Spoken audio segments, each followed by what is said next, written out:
Pernah nggak sih kalian ngerasa kalau berita-berita politik dunia yang kita tonton itu kayaknya cuma akal-akalan doang ya? Kayak ada panggung sandiwara besar yang lagi dimainin, sementara cerita yang sebenarnya itu disembunyiin rapat-rapat di belakang panggung. Nah, kalau kalian pernah mikir gitu, pas banget. Karena kali ini kita bakal coba bongkar permainan tingkat tinggi yang lagi terjadi di Oman, di mana para diplomat lagi sibuk banget ngebahas soal Iran. Dan percayalah, ini lebih dari sekedar rapat biasa. Ini papan catur global. Coba deh, kita berhenti sejenak dan bayangin pemandangan yang kontrasnya gila banget. Di satu sisi kita punya gambaran diplomasi mewah di Oman. Para pejabat duduk di ruangan ber-AC yang dingin, pakai jas mahal, minum teh, sambil diskusi dengan bahasa yang super tertata. Semuanya kelihatan tenang, terkendali, dan beradab. Tapi, di saat yang persis sama nggak jauh dari sana, bom terus menghujani Gaza. Suara ledakan, tangisan, dan kehancuran jadi musik latar kehidupan sehari-hari. Lebanon Selatan juga terus-terusan digempur. Jomplang banget kan? Satu sisi ada kemewahan diplomasi, di sisi lain ada kebrutalan perang yang nyata. Sekarang coba kita pikir bareng-barang. Ada yang aneh nggak sih di sini? Negara yang secara aktif ngebombardir wilayah lain yang jelas-jelas lagi melakukan invasi, yaitu Israel, kok kayaknya nggak jadi pusat perhatian? Anehnya, yang justru didudukan di kursi pesakitan, yang diatur-atur, yang ditekan habis-habisan, malah Iran. Padahal kalau kita lihat secara teknis, Iran nggak lagi menginvasi negara manapun. Ini aneh banget. Rasanya kayak ada pesulap yang sengaja mengalihkan perhatian kita ke tangan kanannya, sementara trik yang sebenarnya terjadi di tangan kirinya. Nah, disinilah permainan catur yang sesungguhnya dimulai, teman-teman. Oke, kita masuk ke babak pertama dari drama ini. Jadi, ceritanya para mediator dari Qatar, Turki, sama Mesir datang bawa sebuah proposal. Tapi ada satu hal yang harus kita tanamkan di kepala dari awal, ini sama sekali bukan proposal untuk mencari perdamaian yang adil dan tuntas. Anggap aja ini kayak rem darurat. Bayangin mobil yang lagi melaju kencang ke arah jurang. Tujuan rem darurat ini bukan buat benerin mesin mobilnya, tapi cuma buat menghentikan mobil itu sebelum nyemplung. Tujuannya cuma satu, mencegah krisis ini meledak jadi perang regional besar yang bisa bikin ekonomi dan sistem global ambruk. Kalau kita baca poin-poinnya sekilas, kedengarannya ya masuk akal lah ya. Iran diminta buat ngerem program nuklirnya. Oke, misil-misilnya dibatasi. Oke, terus jangan lagi dukung kelompok-kelompok bersenjata di kawasan. Kedengarannya adil. Bahkan ada wacana buat bikin perjanjian untuk nggak saling serang. Di atas kertas, kelihatannya bagus banget kan? Kayak solusi ideal. Tapi, seperti biasa dalam politik tingkat tinggi, iblisnya itu bersembunyi di detail-detail kecil.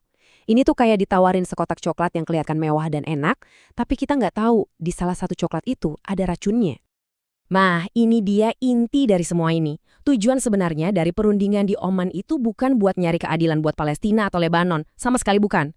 Tujuannya murni manajemen krisis. Ini mirip kayak ada pipa bocor parah di rumah, bukannya kita panggil tukang ledeng buat benerin sumber masalahnya, kita malah cuma naruh ember di bawah tetesannya biar lantainya nggak kebanjiran.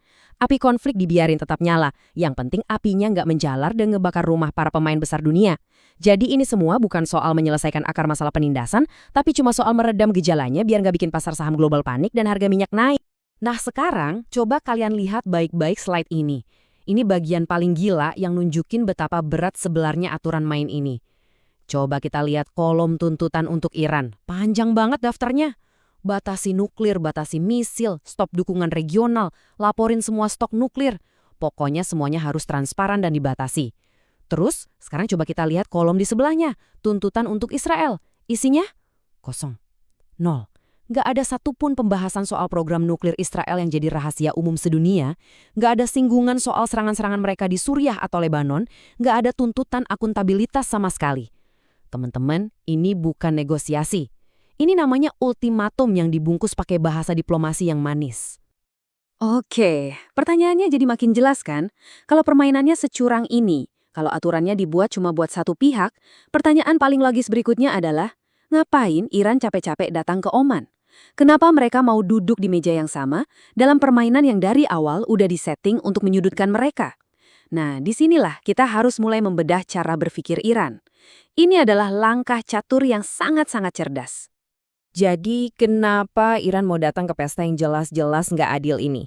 Apa mereka sebegitu naifnya? Atau tiba-tiba mereka jadi percaya sama janji-janji manis diplomasi Barat? Jawabannya udah pasti, enggak. Kehadiran delegasi Iran di Oman itu bukan karena mereka bodoh atau lemah. Justru sebaliknya, mereka datang karena mereka sangat paham bagaimana panggung dunia ini bekerja. Mereka nggak sedang jadi korban, mereka sedang memainkan bidak catur mereka dengan sangat hati-hati. Ini adalah langkah yang sudah dihitung matang-matang. Begini cara kerja jebakan diplomatik yang coba dihindari Iran. Bayangin skenarionya ya. Pertama, kalau Iran menolak datang ke Oman, apa yang bakal terjadi? Kedua, mereka akan langsung dicap sebagai biang kerok. Semua media internasional akan serempak teriak.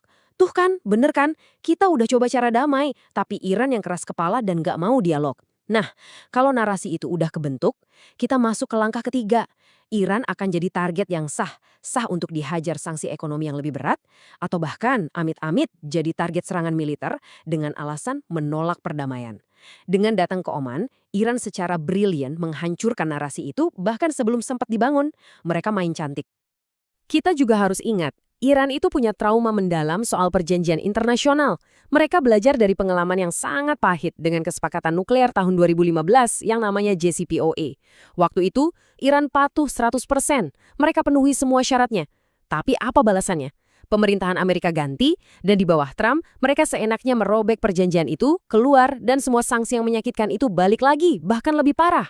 Pelajaran yang mereka dapat sangat mahal. Kepatuhan mereka ternyata nggak ada harganya kalau pihak lain bisa ingkar janji seenaknya. Rasa dikhianati inilah yang jadi kacamata mereka dalam melihat semua tawaran diplomasi hari ini. Jadi sudah jelas ya, kehadiran Iran di Oman ini sama sekali bukan soal kepercayaan. Ini murni soal strategi. Ada dua tujuan utama mereka. Pertama, membeli waktu. Selama proses dialog masih berjalan, kemungkinan terjadinya perang besar bisa ditunda. Waktu ini sangat berharga. Kedua, dan ini yang paling penting, mengendalikan cerita. Mereka mau memastikan dunia tahu bahwa mereka kooperatif. Jadi, kalau suatu saat negosiasi ini gagal total, mereka bisa angkat tangan dan bilang, "Hey, jangan salahkan kami sudah datang, kami sudah bicara, tapi proposal yang kalian tawarkan memang dari awal tidak masuk akal." Nah, sekarang kita masuk ke bagian yang paling fundamental. Kenapa sih program misil dan nuklir itu jadi harga mati buat Iran? Kenapa mereka selalu bilang kalau itu adalah garis merah yang nggak bisa ditawar sama sekali? Buat dunia luar, dua hal itu sering dilihat sebagai ancaman. Tapi kalau kita coba lihat dari kacamata Iran, ini bukan soal menyerang. Ini soal harga diri dan, yang lebih penting, soal kelangsungan hidup negara mereka. Kunci untuk memahami doktrin pertahanan Iran cuma satu kata ini, deterrence. Gampangnya, efek gentar. Coba dibayangin gini. Kamu tinggal di lingkungan yang kurang aman dan kamu nggak punya bodyguard.